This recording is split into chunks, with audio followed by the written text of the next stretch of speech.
It's time once again for the Kennett Indian Coaches Show as we visit with Kennett Indian head baseball coach Aaron Dew. And it's time for baseball as we visit. We're actually coming to you on Thursday before the first game on Saturday. And it seems like you have that tradition. I know a couple of years ago you went on the road to Kelly for a ball game, and it was below freezing when that ball game started, and the wind was blowing hard. But never easy making a road trip, an 11 o'clock start for the first game of the year. Yeah, it'll be interesting. We've had a really good off season. Kids have put a lot of work in the weight room. The preseason, first 3 weeks of practice here has been great. So I know the kids are probably tired of practicing. They're ready to put the uniforms on and play against somebody else besides ourselves, and we'll see how it goes.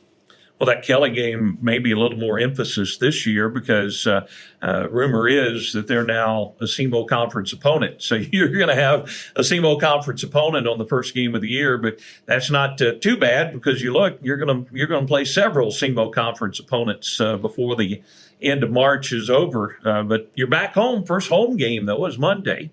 And you got Van Buren. We had to go to Van Buren and play last year, so they're coming over to your place. And then we have Poplar Bluff, another SEMO conference team. And following that, what you kind of describe as one of the most important games of the year, you'll go on the road and play Dexter. At Dexter. So 4 games in 5 days.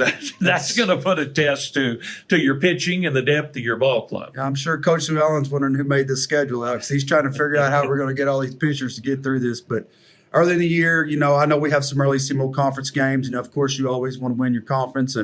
But we're so young this year. We're young as we've been in the last 7 years. And we just need to get out on the field and play and let it see how it plays out for us. But we're going to get real busy quick, and we're going to get into our conference season real quick.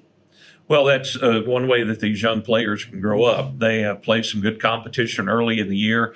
And when you look at it, you'd like to win the SEMO Conference regular season, but probably when it comes tournament time, you'd much rather win that SEMO Conference tournament. Yeah. But overall, you're looking at that district tournament because that's where all the season really hangs on that. Yeah, that's at the end of the year. That's what really matters. Of course, one of our 3 regular season goals is to win the SEMO regular season, win the conference tournament, and then the ultimate one's to win the district. So, like I say, we want to compete in that SEMO conference regular season, but ultimately at the end, that's why I think the Dexter game early is such a big game because they're always a district opponent, and that can. You hate to lose a seed over them the first week of the season when you're not really at your best or they're not at their best. So that's the one thing about playing early against district teams. Sometimes it hurts you at the end of the year with your district seeds. Well, let's talk a little bit about the challenges of early season practice because I assume you guys tried to do something yesterday, but with the dust and sand and everything blowing. But, that's almost a game time condition, for some early season baseball games. Yeah, actually, overall, we've had a pretty good spring as far as weather. We've been outside quite a bit. Yesterday was a challenge. We were out till about 4:30, and then we decided to take the batting practice inside. The sand was blowing so bad we just couldn't see. But you know how it is in the spring. You may play one day in 70, and it may be 35 the next day. But you just got to get those games in, so you got to be prepared for everything. Well, and talk a little bit about the wind because that can really determine whether you win or lose some ball games, and that in combination with playing under the lights because we've seen some errors that were made when we played under the lights and didn't have a lot of experience. But it seems more so about the wind. But these young players really have to learn how to adjust and play in windy conditions. Yeah, I don't know if you remember last year we went to Paducah, we went to McCracken County, and we missed about 8 fly balls that day, and that's why the last couple of days when that wind was blowing away, we threw up as many fly balls into the sun and in the wind as we could to try to see if maybe we could get a little bit ahead of that, unlike what we did last year. So you're right. Many a times that wind plays a huge factor on how the game's played and whether you win or lose. Well, let's talk a little bit about your players on this year's team. I know you got some returning players, and you're going to have to rely on some that's going to need to step up real early for your ball club. Yeah, we've got 5 seniors that have a little bit of experience Hayden Gilmore's coming back, and he put together kind of a SEMO all-conference type season last year. Caleb Duncan's been a 4-year starter back there catching. Owen Williams has ate up some varsity innings. Jackson Patterson's a guy that played for Paragould Legion team this summer and he's really worked hard in the weight room to try to get himself better. And then Colton Neville's our 5th senior that's back out. And then we have 1 junior and we have 11 sophomores. Wow. So, and we have 2 freshmen. We only have 2 freshmen this year. So it's a challenge. The preseason's been a little different from the past 7 years where it's been a lot of individual stuff.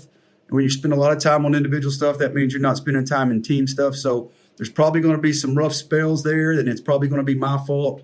But I thought that was probably the best way to attack this young bunch, to teach them how to play individually, and then hopefully as the season goes on, we get better as a team. But I haven't helped some guys out because one day they're repping in left field, and the next day they're repping at second base, and they're not being able to get comfortable. But until Coach Sue Allen and Coach Black and myself figure out our personnel and who needs to go where, that's kind of what we've had to do this offseason. Well, it seems like we talk about that every year. Yeah. And the teams that you have that are very successful, you have players that are versatile and can play multiple positions because you never know who's going to be on the mound. Yeah, and I think to J.T. Williams, a guy that played for us in 21 and 22.